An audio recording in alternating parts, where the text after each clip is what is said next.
இந்த வார்த்தையை பேசும்படி அவர் நமக்கு அனுப்பியிருக்கிற இந்த தூதுக்காக தேவனை ஸ்தோத்திரிக்கிறேன்.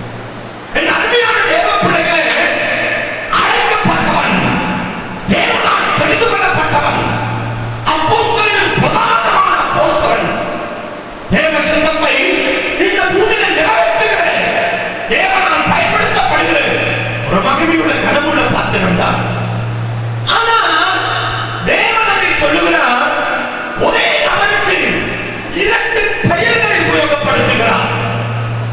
சீமோனே என்று ஒரு தடவை சொல்லுகிறார், அடுத்த முறை பேதுரு என்று சொல்லுகிறார்.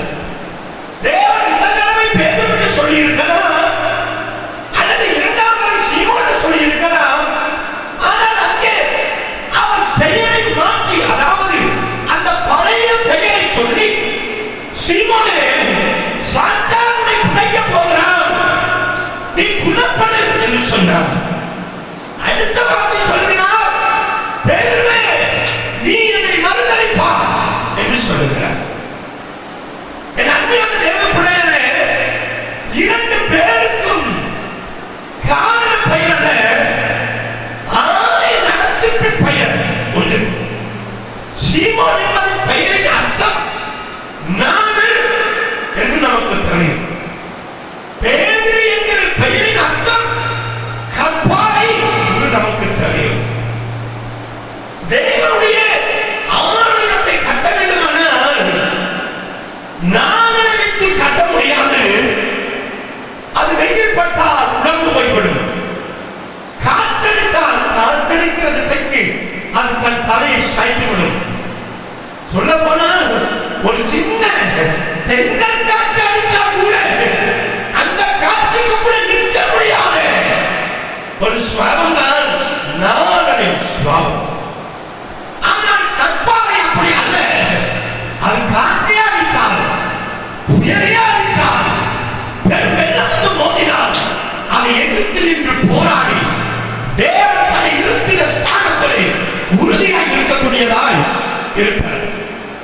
ஆனால் இங்கே பேதுருவுக்கு தேவன் ஒரு எச்சரிப்பு தொழிலை வெளிக்கிறார். பேதுருவே நீ குணப்படு என்கிறார். தேவன் ஒரு மனிதனை எச்சரிக்கிற பொழுது அந்த எச்சரிப்பை அவன் எடுக்கிற விதம் எப்படி என்பதை நாம் கவனிக்க வேண்டும். வேதம் சொல்லுகிறது, நினிவேவின் ஜனத்திற்கு யோனா என்கிற தீர்க்கனை கொண்டு தேவனுடைய தேசத்திலே இனி நடக்க போகிற, இனி சம்பவிக்க போகிற அந்த தூதை யோனா தீர்க்கதரிசியை கொண்டு சொன்ன பொழுது அந்த ஜனங்கள் எடுத்த அந்த எச்சரிப்பை எடுத்த முறையை நாம் நன்றாய் கவனிக்க வேண்டும். அவர்கள் அந்த எச்சரிப்பை கேட்ட பொழுது அவர்கள் செய்த காரியம் என்னவென்றால், பெரியோர் முதல் சிறியோர் வரையிலும், ராஜா முதல் சகல ஜனங்கள் வரையிலும், அவர்கள் வளர்க்கிற ஆடுகள் மாடுகள் வரையிலும், அது மட்டுமல்ல பால் குடிக்கிற குழந்தை முதல் வெற்றிலும் சாம்பலிலும் உட்கார்ந்து தங்களை தாழ்த்தி அந்த எச்சரிப்பின் செய்திக்கு தன்னுடைய கிரியைகளை தேவன் எதற்காக அதை சொன்னார், ஏன் தான் வாழ்கிற பூமியை அழிக்கப் போகிறார் என்பதை உணர்ந்து மனம் பொருந்தி செவி கொடுத்து குணப்பட்ட பொழுது தேவன் நினிவேவுக்கு வரக்கூடிய நியாய தீர்ப்பிலிருந்து அவர்களை தப்புவித்தார். அந்த நியாய தீர்ப்பிலிருந்து அவர்களை விடுவித்தார். இங்கே தேவனுடைய எச்சரிப்பை அலட்சியம் பண்ணுகிற ஒரு ஆவி பேதுருவுக்குள் காணப்பட்டது. அருமையான தேவஜனமே, தேவன் எச்சரித்து சொல்லுகிற எந்த வார்த்தையானாலும் சரி, அது எதை குறித்தானாலும் சரி, அது மேல ஒரு கவனம் நமக்கு தேவை. நீங்க வேதத்திலே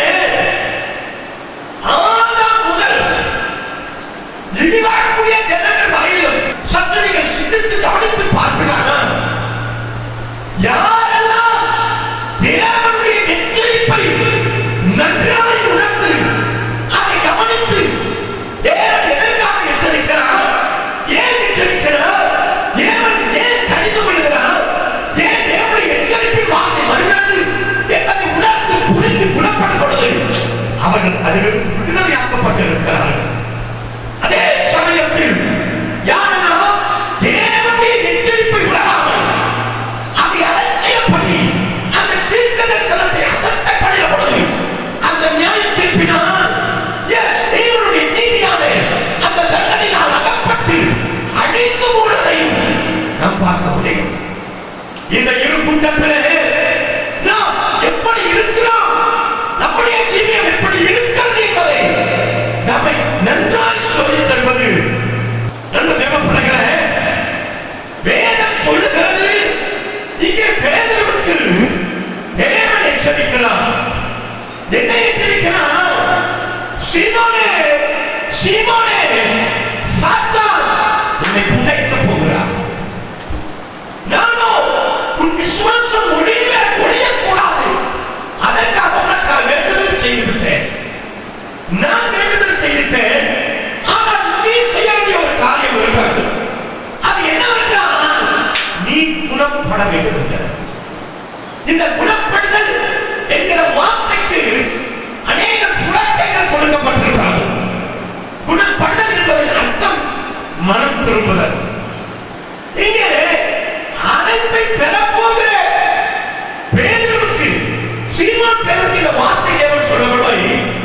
அழைப்பை பெற்ற பின்பு, அதிகாரம் பெற்ற பின்பு, வல்லமையை பெற்ற பின்பு, தேவனோடு நடந்து, தேவனோடு இருந்து, அவரோடு புசித்து, அவரோடு குடித்து, அவரோடு வாழ்கிற வாழ்க்கையின் உன்னத அனுபவத்தை பெற்றுக்கொண்டு பிரதான அப்போஸ்தலனாய் மாறி வேறுபாட்டு ஜீவியத்திற்குள் நிலைநிறுத்தி எல்லாவற்றிலும் பிரித்தெடுத்து அவரை பின்பற்றுகிற பாத்திரமாய் தேவன் நிறுத்தி அந்த சமயத்தில்தான் தேவன் சொல்கிறார், பேதுருவே, நீ என்னை மறுத்துவிட்டாய். பேதுரு இங்கே செய்கிற தவறுகளை நாமும் நம்முடைய குடும்பமும் நம்முடைய சபையும் செய்துவிடவே கூடாது என்பதற்காக தேவன் நம்மோடு இந்த காலை வழியில் பேசுகிறார். அருமையான தேவ பிள்ளைகளே, இங்கே பேதுரு செய்த தவறு என்ன என்றால், முதலாவது காரியம், தேவன் தன்னை எச்சரிக்கிற பொழுது அதை குறித்ததான ஒரு அசட்டை, ஒரு நிர்விசாரம், ஒரு அலட்சிய போக்கு, அதுக்கு சரியாய் செவி கொடுக்காத தன்மை பேதுருவுக்குள் காணப்பட்டது. நண்ப பிள்ளைகளே, நம்முடைய அழைப்பு கற்பாரைதான், நம்முடைய அழைப்பு வல்லமை நிறைந்த ஓட்டம் தான். நம்ம மேல் தேவன் வைத்திருக்கிற அதிகாரம் எந்த வல்லமையும் நம்ம மேல விழுந்தால், எந்த சத்துரு நம்ம மேல மோதினால், அல்லது நாம் போய் விழுந்தால் கட்டாயம் ஒன்று நம்மை சேதப்படுத்த முடியாது என்கிற அழைப்பு தான், என்கிற அதிகாரம் தான். ஆனாலும் இந்த கற்பாரையே தகர்க்கக்கூடிய ஒரு சக்தி இருக்கிறது. அது சாத்தான் அல்ல, பழைய மனுஷன். ஏனென்றால் பழைய மனுஷன் பேதுருவிடத்தில் நேரடியாய் போராடி ஜெயிக்க முடியாது. ஏனென்றால் பேதுரு மீது அவன் பாதாளத்தின் ஆவி மோதுமை என்றால் பேதுருக்குள் வெளிப்படுகிற தேவனுடைய அபிஷேகம் அதை நொறுக்கி போடும். அல்லது இந்த கற்பாரை எதிர்மே விழுகிறதோ அதை நசுக்கி போடும். அப்படிப்பட்ட வல்லமை உள்ளதாக இருக்கிறது. ஆனாலும் கூட இந்த சாத்தான் எப்படி பேதுருவையே நிலைகுறைய பண்ணி அழைப்பை விட்டு, தரிசனத்தை விட்டு, தேவன் தெரிந்து கொண்டு உன்னத நோக்கத்தை விட்டு, தேவன் எதற்காக அழைத்தாரோ அந்த பெரிய சித்தத்தில் இருந்து தள்ளுபடிக்கு சாத்தான் எடுத்த ஒரு ஆயுதம் சீமோன். அதனால்தான் முதல் வார்த்தை சொல்கிறார், சீமோனே, சீமோனே. அன்பு பிள்ளைகளே, சீமோன் நமக்குள்ள ரெண்டு காரியம் அங்கே வெளிப்படுகிறது. பேருக்குள் அதேதான் நமக்குள்ள வெளிப்படுகிறது. பேதுருவுக்குள்ள பாத்தீங்கன்னா சில நேரம் அவர் பேதுருவாய் காட்சி அளிப்பார், சில நேரம் அவர் சீமோனாய் காட்சி அளிப்பார், சில நேரம் அவர் பேதுருவாய் தன்னை வெளிப்படுத்துவார், சில நேரம் அவர் சீமோனாய் தன்னை வெளிப்படுத்துவார். நல்ல பிள்ளைகளை இதே சுவாபம் இன்றைக்கு நமக்குள்ளையும் இருக்கிறது. சில நேரம் நம்மை நாம் ஆவிக்குரியவர்களாய் வெளிப்படுத்துவோம். சில நேரம் நம்மை பழைய மனிதர்கள் என்பதை வெளிப்படுத்துவோம். ஆனால் ஆண்டவர் சொன்னார், சிமோனே, நீ குணப்படு என்றால் அந்த பழைய மனுஷனை, அந்த முந்தின மனுஷனை நீ கலைத்து போடு, அதை அடிச்சு போடு, சீமோனை கொன்று போடு என்று தேவன் வெளிப்படுத்துகிறார். ஏனென்றால் வேதம் சொல்லுகிறது, பழைய மனுஷனை நம்ம சாகரிக்காத வரையிலும் பேதுருவிலிருந்து வெளிப்பட வேண்டிய மகிமை, அந்த வல்லமை, அந்த அதிகாரம், அந்த அபிஷேகம் வெளிப்படாது. அதனால்தான் ரோமர் 4:6 அப்போஸ்தலனாகிய பவுலை கொண்டு ஆவியானவர் சபைக்கு ஒரு தூதை அனுப்புகிறார். என்ன தூது? வாசிக்கிறே 6:6. நாம் இனி பாவத்துக்கு ஊழியம் செய்யாமல் பாவ சரீரம் ஒழிந்து போகும் பொருட்டாக நம்முடைய பழைய மனுஷனை அவரோடு கூட சிலுவையில் அறையப்பட்டதை, இனிமேல் அல்ல, அறையப்பட்டதை அடைந்தாயிற்று என்று சொல்லுங்கள். அறையப்பட்டதை நாம் அறிந்திருக்கிறோம். ஆனபடியினால இனி நாம் பாவத்துக்கு ஊழியம் செய்யாமல், நடக்கை நாம் நடக்காமல் புதிதான ஜீவனம் பண்ண வேண்டும் என்று அங்கே ஆவியானவர் உணர்த்துகிறார். இதைத்தான் எபேசு சபைக்கும் தேவன் தூதை அனுப்பும் பொழுது எபேசியர் 4:22 நீங்கள் வாசிப்பீர்களானால் அங்கே அதே வார்த்தையை சற்று கொஞ்சம் ஆழமாய் பயன்படுத்துகிறார். வாசிக்கிறார். அந்த படி முந்தின நடக்கைக்குரிய மோசப்போக்கும் இச்சைகளாலே கெட்டு போகிற பழைய மனுஷனை நீங்கள் களைந்து போட்டு உங்கள் உள்ளத்திலே புதிதான ஆவி உள்ளவர்களாய் மிகாத நீதியிலும் பரிசுத்தத்திலும் தேவனுடைய சாயலாய் சிருஷ்டிக்கப்பட்ட புதிய மனுஷனை தரித்துக் கொள்ளுங்கள். அது மட்டுமல்ல, கொலேசு சபைக்கும் சொல்லும் பொழுதும் இதை குறித்து இன்னும் ஆழமாய் சொல்கிறார். கொலோசியர் 3வது அதிகாரத்திலே அங்கே ஆரம்பத்திலிருந்து சொன்ன ஆவியானவர் அங்க ஒரு காரியத்தை முன்வைக்கிறார். வாசிங்க 5 விபச்சாரம், அசுத்தம், மோகம், துர்இச்சை, விக்கிரக ஆராதனை, பொருள் ஆசையாகிய இவைகளை பூமியில் உண்டு பண்ணுகிற உங்கள் அவயவங்களை அழித்து போடுங்கள். இவைகளின் பொருட்டு கீழ்ப்படியாமைய பிள்ளைகளிடத்தில் தேவ கோபம் வரும். முற்காலத்தில்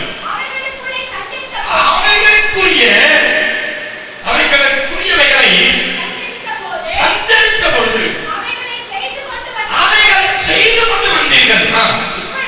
இப்பொழுதோ மூர்க்கமும் கோபமும் பொறாமையும் உங்கள் வாயிலே உங்களுக்குள்ளிருந்து வெளிப்படாது. தூஷணமும் வம்பு வார்த்தையும் இவைகளை எல்லாம் விட்டு விடுங்கள். ஒருவருக்கொருவர் பொய் சொல்லாதீர்கள்.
சுவாபமே சுவாபமே சுவாபமே. இதிலே கிரேக்கன் என்று விடுவாய், யூதன் என்று விடுவாய், அங்கே யார் என்று விடுவாய். அதை சொல்லிவிட்டு 12 வாசிடா. அதிலே கிரேக்கன் என்றோ யூதன் என்றும் இல்லை, இல்லை விருத்தசேதனம் உள்ளவன் என்றோ விருத்தசேதனம் இல்லாதவன் என்று விடுவாய். புறஜாதியான் என்றும் புறதேசத்தான் என்றும் இல்லை, ஒருவன் அங்கே பட்சபாதம் இல்லையா? அடிமை என்றும் சிறாதிகளும் இல்லை, ஆ. கிறிஸ்துவே எல்லாரிலும் ஆ. எல்லாமுமாய் இருக்கிறார். என் ஆண்டவருக்கு மகிமை. அடுத்தது வாசிங்க. ஆகையால் நீங்கள் தேவனால் தெரிந்து கொள்ளப்பட்ட பரிசுத்தரும் நீங்க யார் என்றால் உலகத்தோடு வாழ்கிறவர்கள் அல்ல, உலகத்திலிருந்து பிரித்தெடுக்கப்பட்டு தேவனோடு கூட நடக்கும்படி அழைக்கப்பட்டவர்கள், தேவனோடு கூட இருக்கும்படி தேவனால் தெரிந்து கொள்ளப்பட்டவர்கள், தேவனுடைய பரிசுத்த விருத்தினர். வாசிங்க. தீவிரமாய் ஆ. உருக்கமான இரக்கத்தையும் உருக்கமான இரக்கத்தையும் தயவையும் தயவையும் மனத்தாழ்மையையும் மனத்தாழ்மையும் சாந்தத்தையும் சாந்தத்தையும் நீடிய பொறுமையும் கொண்டே அறிந்து கொண்டு ஒருவரையொருவர் தாங்கி ஒருவரை ஒருவர் தாங்கி ஒருவர் பேரில் ஒருவருக்கு குறைபாடு உண்டானால் ஒருவருக்கு ஒருவர் பேரில் குறைபாடு உண்டானால் கிறிஸ்து உங்களுக்கு மன்னித்தது போல ஒருவருக்கொருவர் மன்னியுங்கள். இவன் எல்லாவற்றின் மேலும் பூர்ண சற்குணத்தில் அன்பை தரித்துக் கொள்ளுங்கள். அது மட்டுமல்ல, கீழே சொன்னாரு, தேவ சமாதானம் உங்கள் இருதயங்களை கடவுது. இதற்கென்று நீங்கள் ஒரே சரீரமாகவும் அழைக்கப்பட்டீர்கள். நன்றி அறிதல் உள்ளவர்களுமாயிருங்கள். ஆ. ஆ. ஆ. இருப்பதாக. அப்ப எல்லாம் சொல்லிட்டு கடைசியாக ஒன்று சொல்றாங்க, கிறிஸ்துவின் வசனம் உங்கள் சரீரங்களிலே. ஆமென். அது திரும்ப வாசிங்க. வசனம் உங்களுக்குள்ளே. அது காதோடு நிற்க கூடாது, அது உள்ள. அந்தவருக்கு எம்மாவூர் சீசர்களுக்கு காதோடு அல்ல, உள்ள இருதயத்துக்குள்ள அவர்களுக்குள்ள கொழுந்து விட்டு இருந்தது. ஆமென். ஆமென். அந்த அக்கினி கட்டாயம் அவர்கள் பழைய வாழ்க்கையை எரிச்சு புதிய ஜீவனத்துக்குள்ள இங்க பேதுருவுக்குள், அதாவது சீமோன் பேதுருவுக்குள் காணப்பட்டதான அடையாளம் என்னன்னா, அவன் மனதிலே ஒரு எண்ணத்தை சாத்தான் விதைத்தான். தேவன் சொல்லுகிறார், நீ குணப்பட்ட பின்பு, அதைத்தான் இன்றைக்கு ஆண்டவர் தலைப்பை கொடுத்தார், நீ குணப்பட்ட பின்பு. குணப்படாம இந்த பூமியில தேவனுடைய காரியத்தை நாம் செய்யக்கூடாது என்றுதான் சொல்லுகிறார். ஆனால்தான் குணப்பட்ட பின்பு உன் சகோதரனை நீ ஸ்திரப்படுத்த. இங்க நமக்கு எல்லாத்துக்கும் ஊழியம் செய்யணுங்கிறது ரொம்ப வாஞ்சை உண்டு, தாகம் உண்டு, ஐராக்கியம் உண்டு. அதற்காக நான் தேவனை சோதரிக்கிறேன், அது நல்லது. அதை விட அதிகம் என்னவென்றால், நாம் குணப்படுவதில் மிக மிக மிக மிக மிக அவசியம். குணப்படாத பட்சத்தில் நாம் ஊழியம் செய்வோமானால் நம்முடைய ஊழியம் கட்டாயம் அது தேவனால் அருளப்பட்டதா இருக்காது, அங்கே தடுமாற்றம் வந்தது. அதனால்தான் பேதுருவுக்குள்ள அறகுறையான ஒரு வெளிப்பாடு. அவர் சொல்லுகிற வார்த்தை கவனிக்கும், வாழ்விலும் சாவிலும் ஆண்டவரே எல்லாவற்றையும் நான் உண்மை என்ன பண்ணுவேன், பின்பற்றுவேன். அவருக்குள்ள ஒரு மன உறுதி இருக்குது, வைராக்கியம் இருக்குது, காந்தம் இருக்குது, தேவன் மேல ஒரு பற்றுதல் இருக்கு. குடும்பத்தை விட்டவர், படகை விட்டவர், எல்லா ஆசவாசங்களை விட்டவர். அதனால்தான் பேதுரு சொல்கிறார், ஆண்டவரே உமக்காய் நாங்கள் எல்லாத்தையும் விட்டு வந்தோமே என்று வார்த்தை சொல்கிறார். அதையும் தேவன் அங்கீகரித்து சொல்கிறார், ஆம் என்று சொல்கிறார். தேவனை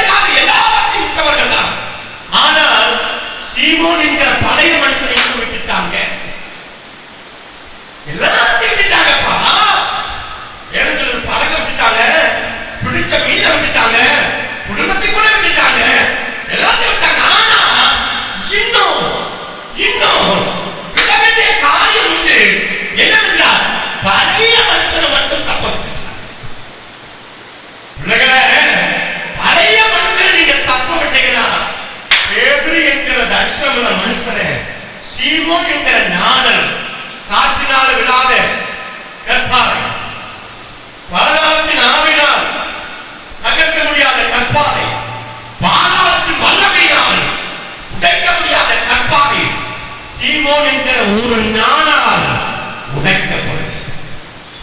இப்ப சொல்லுங்க, வல்லமை சாத்தானுக்கா பழைய மனுஷனுக்கு? வேதம் சொல்றது பாதாளத்தின் வாசல். பேரின் கற்பாரை தொட முடியாது. தொட்டா நொறுங்கி போகும். இந்த கற்பாரை விழுந்து அதை நசுக்கி போடும். ஆனா சீமோனுங்கிற நாணல் கற்பாரையை தள்ளிச்சு, கற்பாரையை விட வச்சிருச்சு, கற்பாரையை பின்வாங்க வச்சிருச்சு. இப்ப நம்ம எதை கவனிக்கிறோம்? உள்ளே இருக்கிற சீமோனை குறித்த ஒரு கவனமே.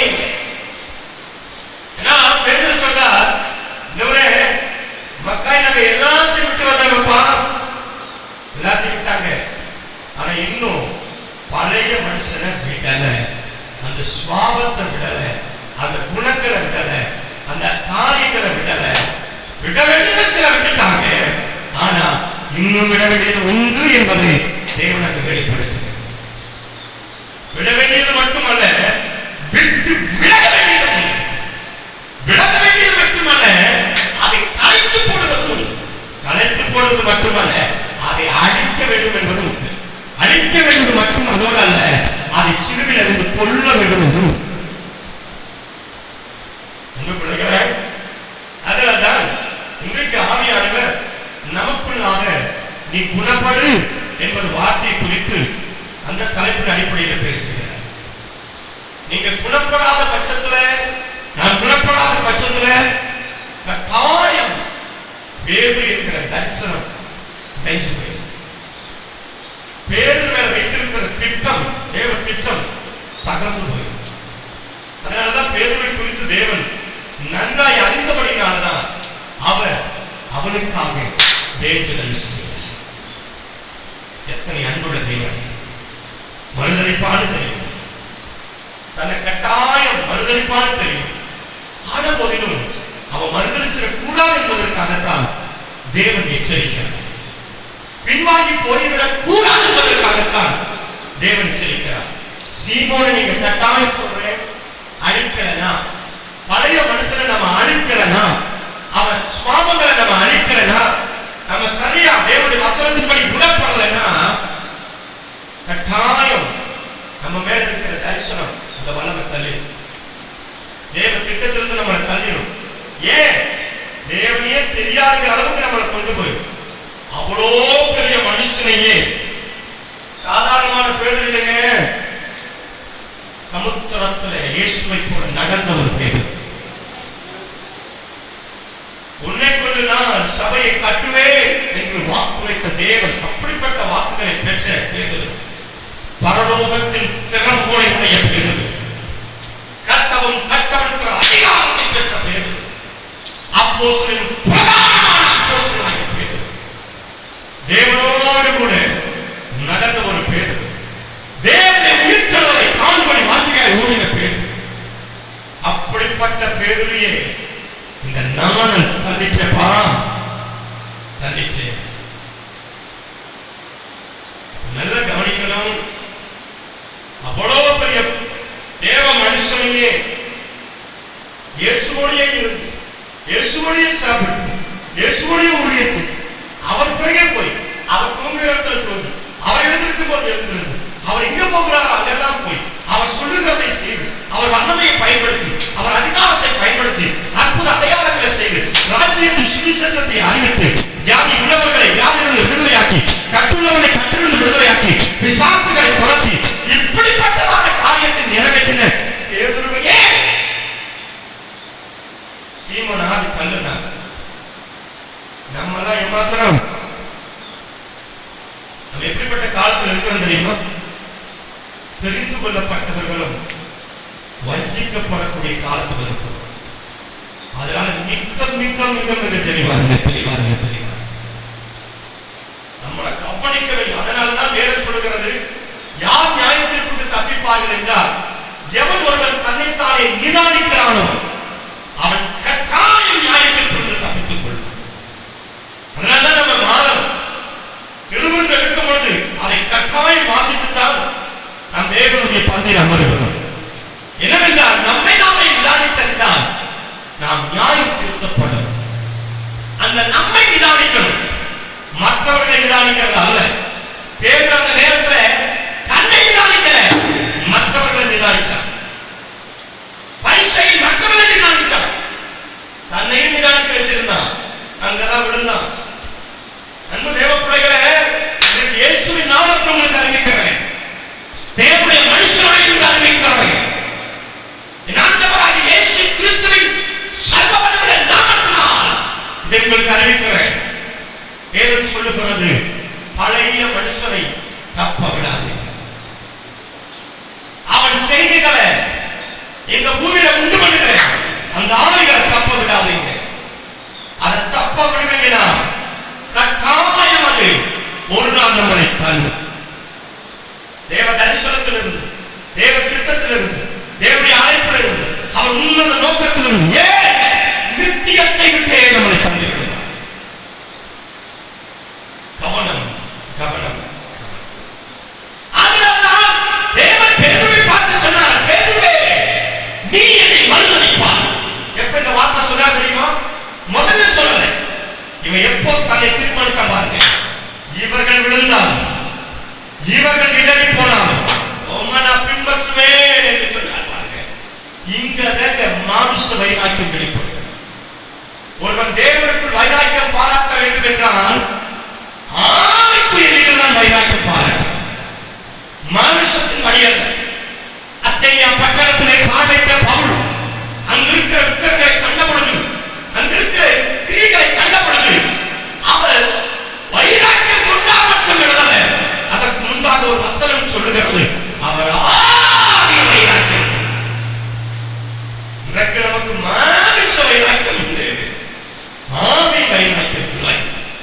எலியாவுக்கு ஆவிக்குரிய வைராக்கியம் இருந்தது. அதனால் அவர் சாத்தானை ஜெயித்தார், சகலவற்றையும் ஜெயித்தார், தேவனுடைய நாமத்தை மகிமைப்படுத்தினார். ஆனா எப்ப மாமிச வைராக்கியம் வந்ததோ அவரால் தனக்குள் இருக்கிற சுவாபத்தை கூட அந்த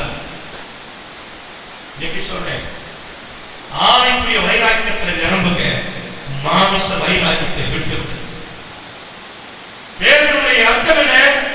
இவர்கள் இடறினாலும் நான் இடற மாட்டேன், உம்மை விட்டு பின்வாங்க மாட்டேன். இந்த மனது, இந்த எண்ணம் யார் கொடுத்தது? புடைப்பேன்னு சொன்னான் பாருங்க, புடைக்கிறதுக்கு உத்தரவு கேட்டான் பாருங்க, அவன் கொடுத்ததா. சாத்தான் நுழைகிற வாசலே எந்த வாசல் என்றால் பழைய மனுஷன். அதனால ஆண்டவர் சொல்றார், குணம், மனம் திரும்புதல், புதிதாக்கப்படுதல், புதிதாக ஜீவனம் பண்ணுதல் என்பதை குறித்து சுட்டிக்காட்டிட்டே வர. அதனால அன்பு தேவ பிள்ளைகளே, இந்த ஆவி நமக்குள்ள தாக்க ஆரம்பிச்சிருக்கா. இது செய்கிற ஒரு அடையாளம் என்னன்னா, தேவன் தன்னிடத்துல என்ன சொல்ல வராருங்கிறது கூட உணரவே விட. சாத்தான் புடைப்பான்னு தேவன் சொன்னார் அல்லவா, அவன் புடைக்கிற ஒரு அடையாளத்தை, ஒரு அடையாளம் தெரியுமா? நம்முடைய மனதை எப்படி புடைப்பான், நம்முடைய சிந்தை எப்படி புடைப்பான், நமக்கு அவன் எப்படி புடைக்கிற கிரியை வெளிப்படுத்துவானா? முதல் அடையாளம், தேவன் தனக்கு எச்சரிக்கிற நோக்கத்தை, தேவன் தனக்கு சொல்லுகிற வார்த்தையை, அந்த வார்த்தையுடைய முக்கியத்துவத்தை நம்ம எடுத்து போடுவோம். இப்ப தேவன் என்ன சொல்ல வரார், இவன் என்ன செய்யணும், அதெல்லாம் என்ன இல்லை. அதுதான் எஸ்எம்ஏ தாக்கத்துல ஒரு தாக்கம், இந்த தாக்கம் தேவன் என்ன சொல்ல வராங்கிறத உணரவே முடியாது. இப்ப ஆண்டவர் சொன்னார், சீமோன். சீமோன் தான் யார்? இப்ப பேதுரு யாரா இருக்கிறார்? சீமோனா இருக்கிறாரா, பேதுருவா இருக்கிறாரா? இப்ப அவர் யாரா இருக்கிறார்? சீமோனா இருக்கிறார். சாத்தான் உங்க இடத்துல வரும் பொழுது நீ சீமோனா இருக்க கூடாது, பேதுருவா நிற்கணும்.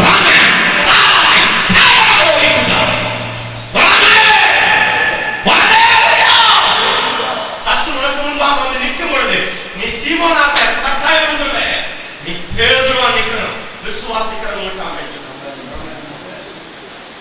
உன்னிடத்தில் அவன் வரும் பொழுது நீ யாரா இருக்கிற? கட்டாயம் வருவான், வரமாட்டான் மட்டும் சொல்லாத, வருவான் வருவான் வருவான். தேவ சமூகத்திலே போய் நின்றவன் வரமாட்டானா?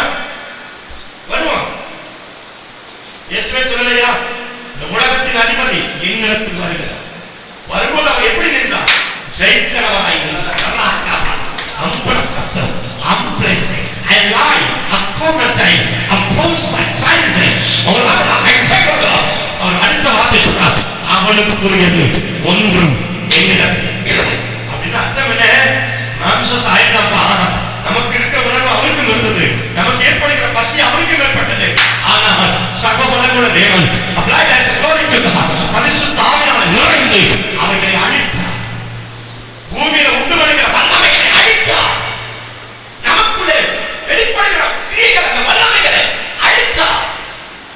அதனால்தான் நன்மை தேவப்படுகிறே அவருடைய அழைப்பை பெற்ற நாம் அப்படிதான் இருக்கும். இப்போ சாத்தான் பிழைக்கு வரும் பொழுது இவர் பேருவார்ல சீமோனா இருக்க. அதனால்தான் தேவன் அவரை பார்த்து சொன்னார், சீமோனே. அதே இது மத்திய 16 அதிகாரம் 23 வசனத்துல பேதுருவை என்கிறார். ஆரம்பத்திலையும் பேதுருங்கிறாரு. அவர் பிசாசுக்கு இடம் கொடுத்ததுக்கு அப்புறம் பேதுரு தான் சொல்றார்.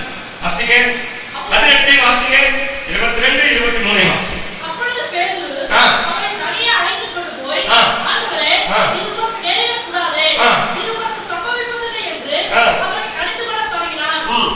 அவரோ திரும்பி பேதுருவை பார்த்து, எனக்கு பின்னால் யாரை பார்த்து? யாரை பார்த்து?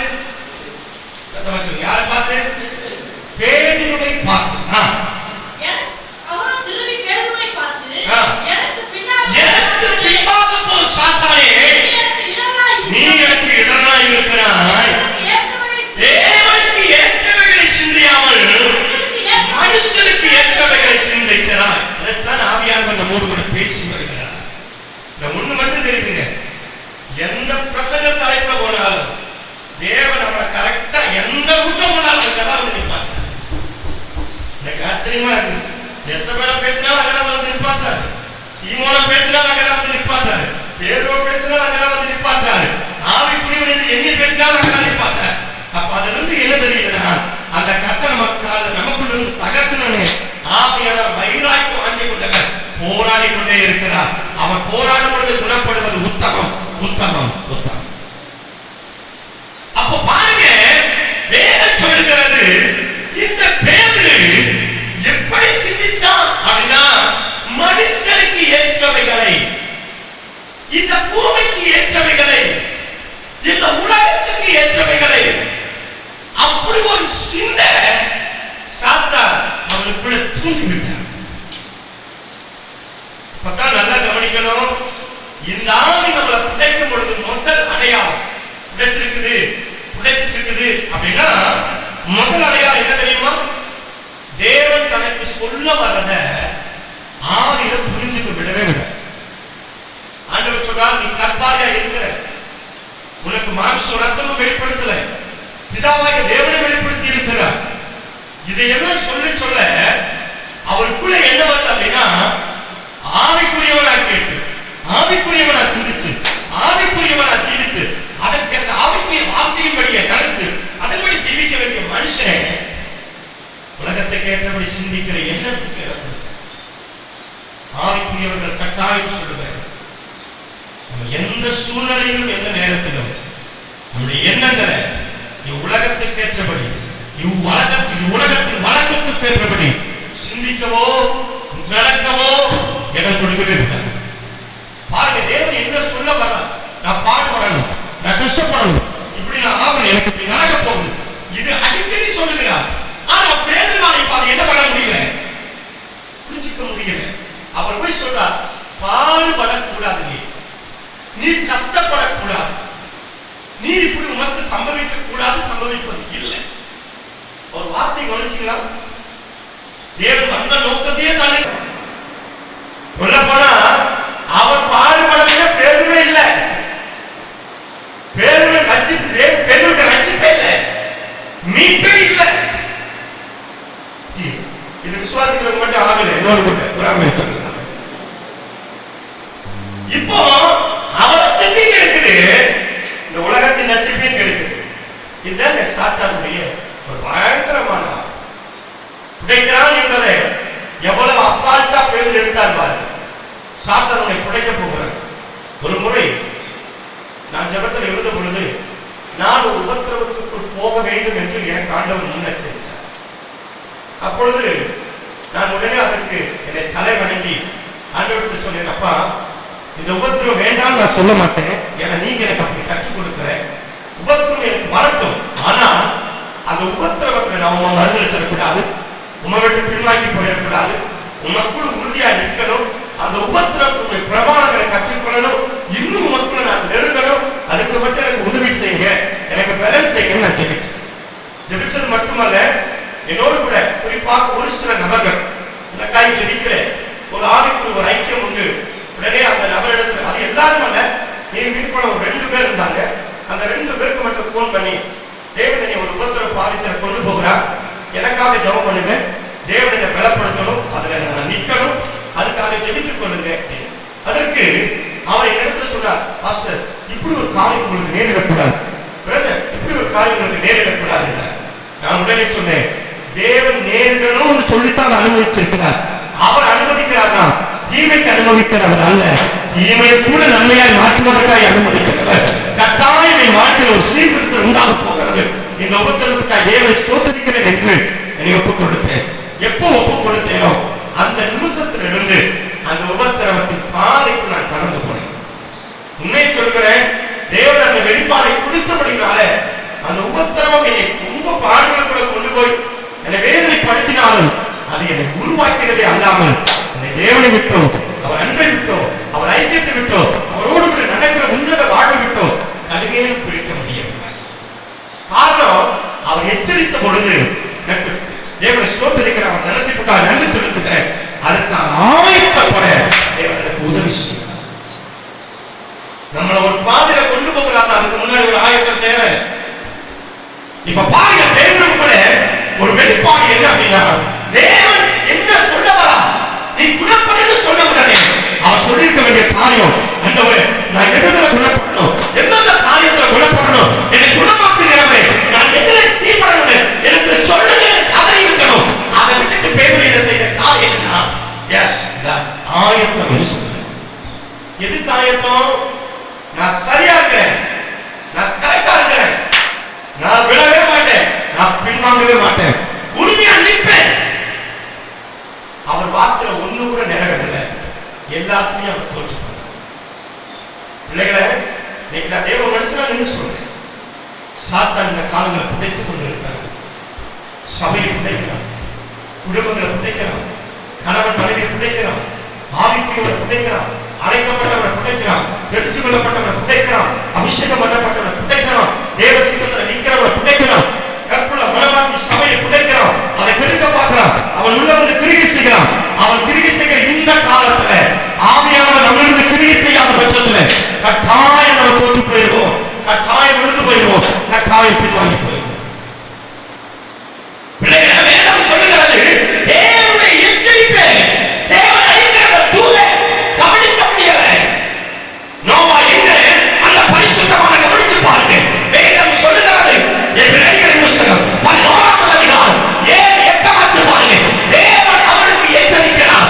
அந்த எச்சரிப்பை நோவா எப்படி இருந்தான்? விசுவாசத்தினாலே நோவா தன் காலத்திலே கானானை குறித்து தேவன் எச்சரிப்பு பெற்று, அது முன்னாடி விசுவாசம் இல்லாமல் தேவனுக்கு பிரியமாய் இருப்பது கூடாத காரியம். ஏனென்றால் தேவனிடத்தில் சேருகிறவன் அவன் தம்மை தேடுகிறவர்களுக்கு பலன் அளிக்கிறவன் என்றோ விசுவாசிக்க வேண்டும். விசுவாசத்திலே நோவா, முதல் வார்த்தை விசுவாசத்திலே நோவா.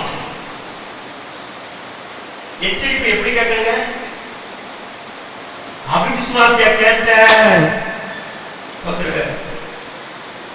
விசுவாசத்தோடு இது பேசுகிறவர் தேவன், இது பேசுகிறது சத்தியம், இது பேசுகிறது சர்வவல்லவர், என்னை சீர்பொருத்த பண்ணுகிறவர், வரக்கூடிய நியாய தீர்ப்புக்கு என்னை தப்புவிக்கிறவர், வரக்கூடிய தண்டனைக்கு தண்டனவராக என்னை காக்கிறவர். முதல்ல அந்த விசுவாசத்தோட நான் கேட்கிறேன். நோவா எப்படி கேட்டாங்கன்னா, அலட்சியமா கேட்கல, நிர்விசாரமா கேட்கல, இந்த காதல வாங்கி அந்த காதல விடுபடி கேட்கல, விசுவாசத்தில் நிறைய.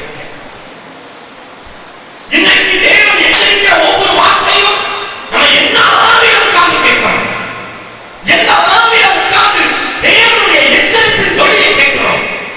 விசுவாசத்துல கட்டாயம் நிறைய கேட்கிறவன் தன்னை தேவனுக்கு நேராக சீர்திருத்துவான். தேவன் தன்னை அழைத்த ஜீவியத்துக்கு நேராக தன்னை குணப்படும்படிக்கு தன்னை அர்ப்பணி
விசுவாசம் இல்லை.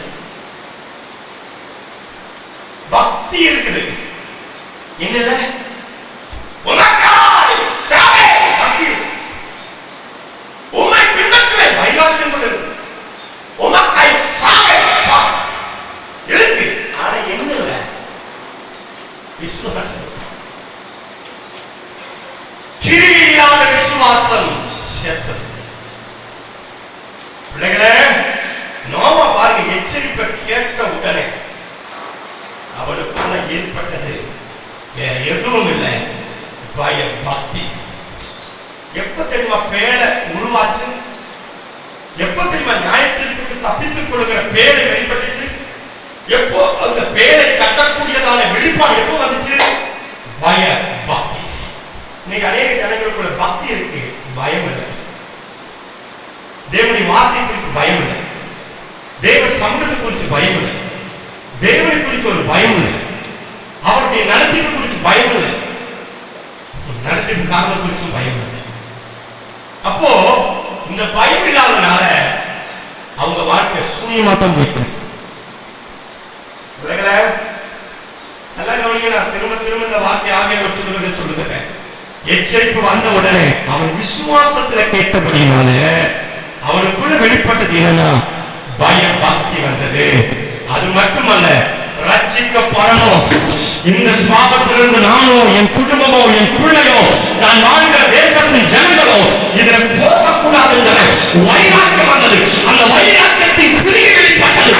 நோவா, எஸ், அந்த எச்சரிப்பு அவன் வாழ்க்கையே மாற்றுச்சு, அவன் குடும்பத்தையே மாற்றுச்சு. எஸ், இனி வரக்கூடிய ஒரு பெரிய எழுப்புதலுக்கு மாற்றமாகவே மாறி போனார்.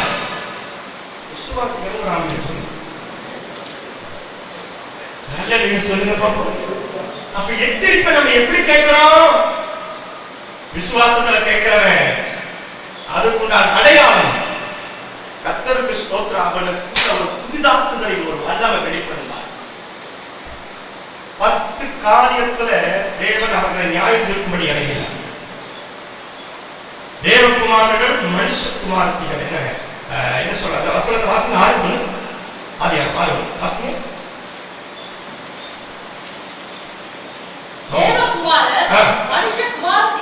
தேவகுமார மனுஷகுமாரத்திகள் தெரிஞ்சுக்கிட்டாங்க.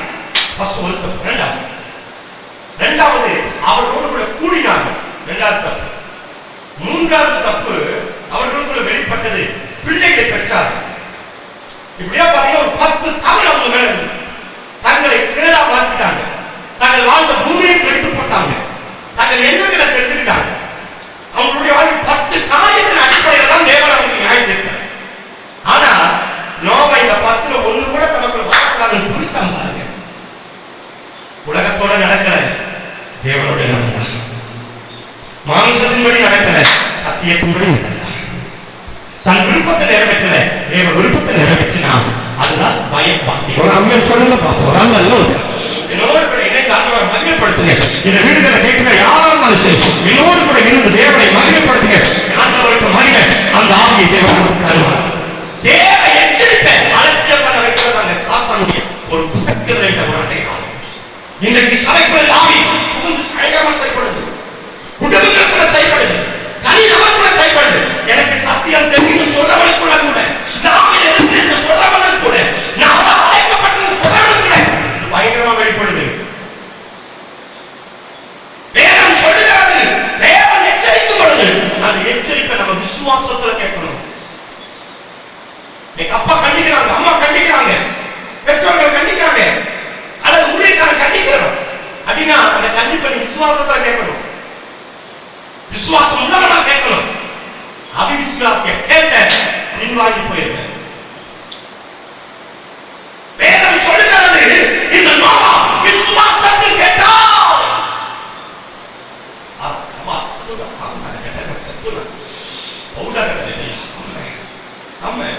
பாருங்க, விசுவாசத்துல கேட்கல, அவன் சீமோனை தான் கேட்டான்.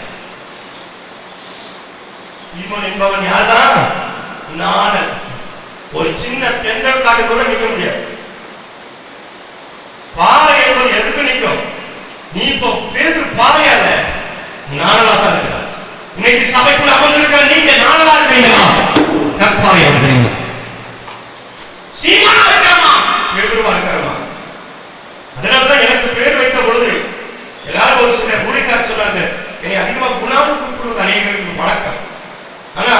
பேரை எப்படி மாத்தினேன் அப்படின்னா ஜேக்கப் குணான்னு வச்சேன்.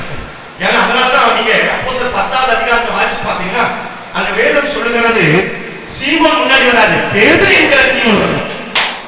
பழைய மனுஷன் பின்னாடி போயாச்சு, புதிய மனுஷன் முன்னுக்கு வந்தாச்சு. அதனாலதான் இந்த ஜேக்கப் குணான்னு மாத்த அவையில வெளிப்பாடு இல்லாத காலத்திலேயே அந்த வெளிப்பாடு பற்றி நடத்தினார் ஆண்டவருக்கு நன்றி. பிள்ளைகளை கவனிங்க, ஆண்டவருக்கு மகிமை, ஆண்டவருக்கு மகிமை. வேதம் சொல்லுகிறது இந்த ஆவி புதைக்க ஆரம்பிச்ச உடனே நடந்த அடையாளத்தில் ஒரு அடையாளம். தேவன் தன்னை எச்சரிக்கிற நோக்கத்தை உணர முடியல, அதை புரிஞ்சுக்க முடியல, தேவன் என்ன சொல்ல வரான்னு அறிஞ்சிக்க முடியல. அதனால இன்னைக்கு இந்த ஆவி நமக்குள் இருக்குமே, உங்க தலைமையில கைய வச்சு இருதயத்துல கைய வச்சு இப்போ ஒரு ஜெபம் பண்ணுங்க. நீ எப்பொழுது என்னை எச்சரித்தால் அந்த எச்சரிப்பை உருவாக்கணும், என்னை புதிதான காரியத்துக்குள்ள கொண்டு போகணும், என்னை எழுப்புதலுக்குள்ள கொண்டு போகணும், ஒரு பெரிய மாற்றத்துக்குள்ள கொண்டு போகணும், ஒரு மறுபத்துக்குள்ள கொண்டு போகணும். அந்தவர் போனவரை நெருங்க வைக்கணும், உங்களோட கூட இசைய வைக்கணும், உங்களுடைய வல்லமை பலப்படுத்தி அந்தவர் இன்னும் இன்னும் அதிகமாய் வளர வேண்டும். உங்களுடைய வல்லமை வெளிப்படுத்தின பாத்திரமா என்னை மாற்றமே அல்ல பின்வாங்கி போகிறாங்க.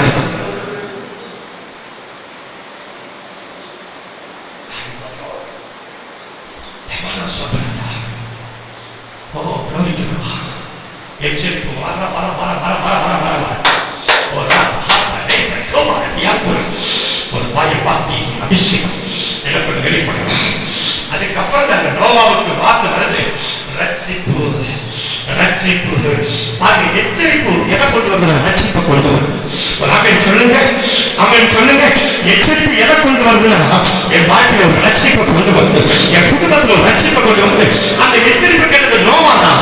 ஆனா அவன் விசுவாசப்படினானே, அவனுக்கு மட்டும் ரட்சிப்பு அல்ல, அவனோடு இருக்கிற அவன் மனைவிக்கு, அவன் பிள்ளைகளுக்கு, அவன் மருமக பிள்ளைகளுக்கு, இவங்க மூலமா முழு தேசத்துக்கு கடந்து போகுது. என் ஆண்டவருக்கு மகிமை, என் ஆண்டவருக்கு மகிமை. எச்சரிப்பு உன்னை சித்திப்புக்காக ரட்சிப்புக்கு நடக்குதுன்னா நீ விசுவாசத்திலே, விசுவாசத்தின் ஆவியிலே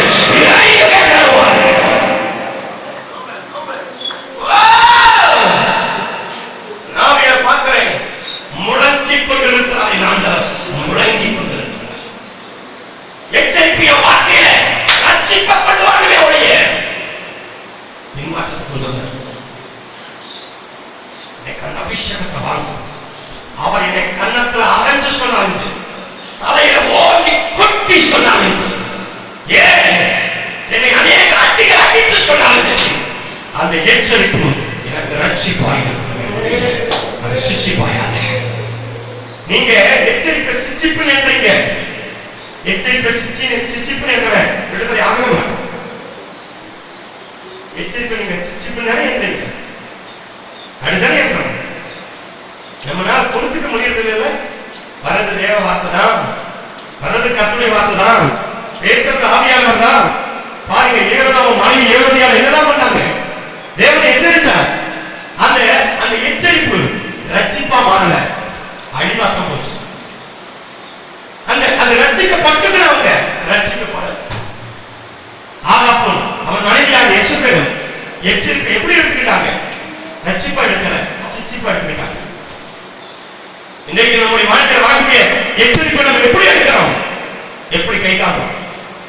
இன்னைக்கு விசுவாசிக்கிறேன் சொல்ற நீ, தேவனுக்குள் இருக்கிறேன் சொல்ற நீ, பயபக்தியா வாழ்றேன்னு சொல்ற நீ, தேவனுக்காக வைராக்கியம் பாராட்ட நீ, தேவ எச்சரிக்கை எப்பெல்லாம் வருதோ அப்போ மனதில் ஒரு அபிஷேகம் வெளிப்படணும்.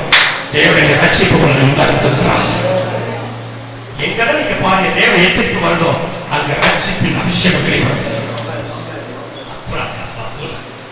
எச்சரிப்பின் செய்தி நினைவே ஜனத்துக்கு வந்த பொழுது அது ரட்சிப்பிட முடிந்தது, சிச்சிப்பிட முடியல.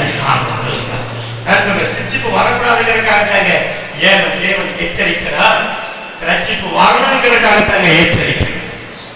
என்னை கடித்து கொடுத்த நோக்கம் எதுக்கு? நியாயத்திலிருந்து நான் தப்பித்துக் கொள்ளும், வரக்கூடிய கோபத்திலிருந்து நான் தப்பித்துக் கொள்ளும், குமாரன் கோபப்படாமல் இருக்கு. அப்ப வேதம் சொல்லுது, பேதுருவை தேவன் எச்சரிக்கும் பொழுது பேதுரு அந்த விசுவாசத்துல கேட்கல, தேவன் சொல்லவர புரிஞ்சுக்கல, என்ன சொல்லவரா நம்ம அறியல. ஏன்னா பல நேரங்களில சில நேரங்களில ரெண்டு காரியத்தை செஞ்சிருவாரு. சில நேரம் முந்தி கூட ஆவியையும் வெளிப்படுத்துவார். சில நேரம் ஆவியை வெளிப்படுறதுக்காக, சில நேரம் கொஞ்சம் மாமிசத்தை வெளிப்படுறதுக்காக பூர்ணப்பட்டு நீங்க சொல்லிட முடியாது. எது பூரணம்? அவசரப்பட்டாலும் மெதுவா செஞ்சாலும் எப்படி செஞ்சாலும் அது ஆவியில முடியணுமே ஒழிய மாமிசத்துல முடிஞ்சிடக்கூடாது. வேறு அவசரம் தான் பட்டார். இது ஆவி. என்னை யாருன்னு சொல்றாங்க உடனே நீங்க தேவனாகிய கிறிஸ்து அப்படி குமாரன் அவசரம் தான். ஆனா ஆவியில முடிஞ்சது. நம்ம அவசரமே பார்த்தாலும் ஆவியில முடியணும், மாமிசத்தில் இல்லை. அப்ப பாருங்க, பேதுருக்குள்ள ஒரு அவசரம் இப்ப வருது. இந்த ஆவியில முடியல, மின்மாற்றத்தில் விழுந்தது, விழுகையில விழுந்தது, தேவனை மறுதளிக்க விழுந்தது. இன்னைக்கு நமக்குள்ள இந்த ஆவி இருக்கா? தேவ எச்சரிப்பு வரும் பொழுது அதை நான் ரட்சிப்புல முடிக்கிறேன், அல்லாம சிச்சிப்புல முடிக்கவே மாட்டேன் அப்படின்னு சொல்றவங்க வீட்டில் இருந்து அமர்ந்து கைகள் அப்படியே உயர்ந்து இந்த அபிஷேகத்தை வாங்குங்க. எப்பெல்லாம் தேவனை எச்சரிக்கிறார் அது எனக்கு துக்கமா இருக்கக்கூடாது. அதுவே எனக்கு ரட்சிப்பு வரப்போகிற மகிழ்ச்சி எனக்கு தரணும். என்னை விடுவிக்க போகிற அந்த மகிழ்ச்சி எனக்குள்ள வரணும், அந்த சந்தோஷம் எனக்குள்ள வரணும், அந்த மகிழ்ச்சியை ஆட்கொள்ளணும். அப்படி சொல்றவங்க வலதுகளை உயர்த்தி அப்படியே ஆவில நிரம்பி வீட்டில் இருந்தபடியே இதை கேட்டுக் கொண்டிருக்கிற தேவ பிள்ளையே அப்படி ஆவில நிரம்பி செவி உன் வலதுகையை உயர்த்தி ஆமை கீழ்ப்படிந்த உத்தமம், செவி கொடுத்த உத்தமம், உன் வலதுகையை உயர்த்தி ஆண்டவரை என்னை நடத்து, என்னை நடத்து, என்னை நடத்து, என்னை நடத்து, என்னை நடத்து, என்னை நடத்து, என்னை நடத்து, என்னை நடத்து. சிச்சையான ஆண்டவரை காரியங்களுக்கு வராதபடி உங்களுடைய எச்சரிப்பின் சத்தம் என்னை தகப்பட ரட்சிப்புகளை முடிக்கட்டும். உலகனா தேவ பலனுக்குள்ளே தேவ மகிமைக்குள்ளே நடத்தட்டும். பேதுருவே, நீ புலப்பட வேண்டிய ஒரு காரியம் உண்டு. என்ன தெரியுமா? தேவ எச்சரிப்பை நீ விசுவாசப்பட வேண்டும். இது கூட நமக்கு எச்சரிப்பார்கள். எத்தனை பேர் விசுவாசத்துல கேட்கிறீங்க? அவங்க மட்டும் தேவனுக்கு முன்பா தலைகளை அப்படியே தாழ்த்தி கைகளை உயர்த்தி இன்னைக்கு நீங்க இந்த வெளிப்பாடு கொடுத்துட்டீங்க. என்னை எப்படி எச்சரித்தாங்க அப்ப எனக்குள்ள அந்த செகண்ட்ல ஒரு வெளிச்சம் உதிக்கிறோம். என்ன வெளிச்சம்னா அது ஆவிக்குரிய வெளிச்சம். என்ன விடுதலையாக்க போறீங்க? எதிர நான் புலப்படணும்னு சொல்றீங்களோ அதிலிருந்து நான் விடுவிக்க போறீங்க, அதிலிருந்து நான் தூக்கி எடுக்க போறீங்க. அந்த காரியத்திலிருந்து என்னை விடுதலையாக்கி சாட்சியை நிறுத்த போறீங்க. இந்த வெளிச்சம் எனக்குள்ள வரட்டாண்டது, இந்த மகிமை எனக்குள்ள வரட்டாண்டது, இந்த வல்லமை எனக்குள்ள வரட்டாண்டது, இந்த எச்சரிப்பின் பணி என்னை உருவாக்க. அடுத்தபடியா நோவா இந்த எச்சரிப்பை கேட்ட உடனே அவருக்குள்ள என்ன வந்துச்சு தெரியுமா? விசுவாசத்தினாலே நோவா தற்காலத்திலே காணாதவரை குறித்து தேவ எச்சரிப்பு பெற்று, நல்ல கவனிங்க, தேவ எச்சரிப்பை பெற்றுக்கிட்டார். சொல்லுங்க, பெற்றுக்கொண்டார். அந்த மனது நமக்கு தேவை. தேவன் எச்சரிக்கிற பொழுது அதை ஏற்றுக்கொள்கிற மனது நமக்கு தேவை. அந்த மனது நமக்கு இருக்கான்னு சொல்லி சிந்திச்சு பாருங்க. சாத்தான் புதைக்கிற ஒரு காரியம் என்ன தெரியுமா? தேவன் சொல்லுகிறத ஏற்றுக்கொள்கிற மனதை நம்மளுக்கு எடுத்துக் கொடுக்கும். அந்த உணர்வை எடுத்துக் கொள்வான், தாழ்த்துகிற உணர்வை எடுத்துக் கொள்வான். அந்த உணர்வு நமக்கு இருக்காது. இது அவங்களால் சாத்தானால் பார்க்கப்பட்டவங்க கூட அடையாளம். நீங்க போய் அவங்க கிட்ட புத்தி சொன்னீங்கன்னா ஏற்றுக்கொள்ளுகிற அந்த மனது பக்குவப்பட்டிருக்கும். ஏறது கிட்ட போய் சொன்ன உடனே ஏற்றுக்கிட்டானா? அவன் மனைவிக்கு அறிந்தவங்களுக்கு ஏற்றுக்கிட்டானா? ஆகாபுக்கு சொன்னவங்க ஏற்றுக்கிட்டானா? எசபேல் ஏற்றுக்கிட்டானா? ஒரு சிதேக்கியா ஏற்றுக்கிட்டானா? ஒரு சாலமோன் ஏற்றுக்கிட்டானா? ஒரு தாவீது ஏற்றுக்கிட்டானா? ஒரு சவுல் ஏற்றுக்கிட்டானா? ஒரு யூதாஸ் ஏற்றுக்கிட்டானா? அனனியா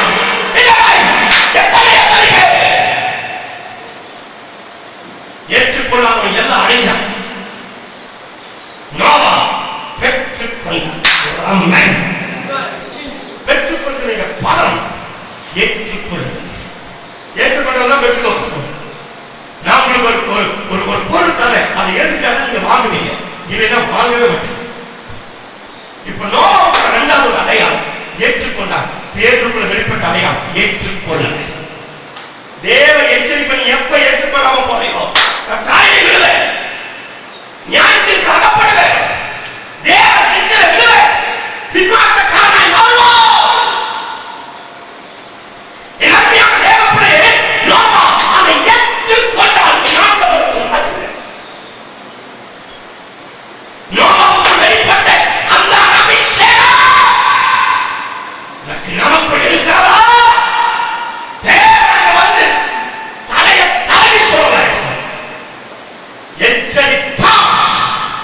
அவர் எச்சரிக்கிற விதம் எப்படி இருக்கு தெரியுமா? என் பாம்பு குட்டிகளை வரும் கோபத்திற்கு தப்பித்துக் கொள்ளும்படி வகை காட்டினவன் யார்? பேதுரு சொன்னார், எச்சரிக்கிறார், நீ கசப்பான பிச்சு பால்